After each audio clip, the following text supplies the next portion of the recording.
Hi, I'm Marie Levy-Pabst, and I help parents reclaim time and mental space. I'm actually here today to talk very specifically about 2 ways to reclaim mental space or mental capacity.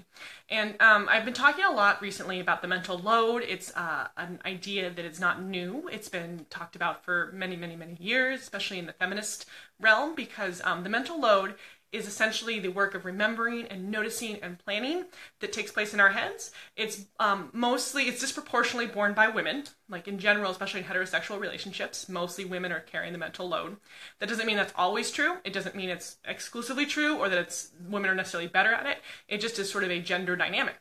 And so it's especially important to really break apart this idea of the mental load a little bit and think about what it means in terms of mental space and who is in charge of our own mental space. So I want to talk today about 2 ways to reclaim your mental space.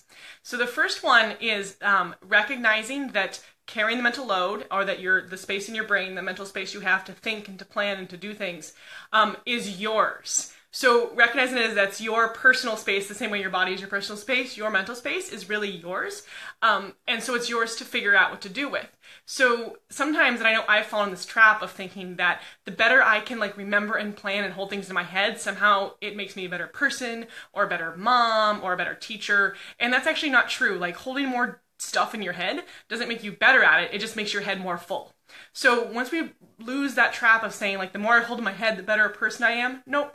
So we can then say, hey, this is my mental space. I can decide where this stuff goes.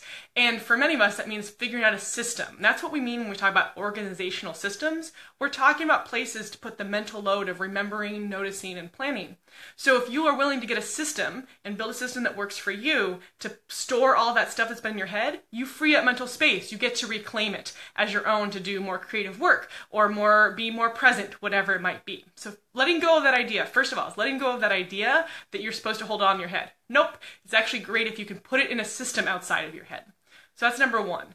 Number 2 is recognizing that your mental space, your mental capacity here, it's not communal. It is not communal space, right? Sometimes I think, especially for women, we think that we're the ones who are supposed to hold all the remembering, and we're the ones who are supposed to hold all the planning and the awareness for our families. And that sometimes can lead other people to think that that space is for them to use as well. And a classic example I like to share, and I want to be clear, my husband's a great guy, but sometimes he'll say, oh, will you remind me to do such and such? Or, oh, can you email so-and-so about this?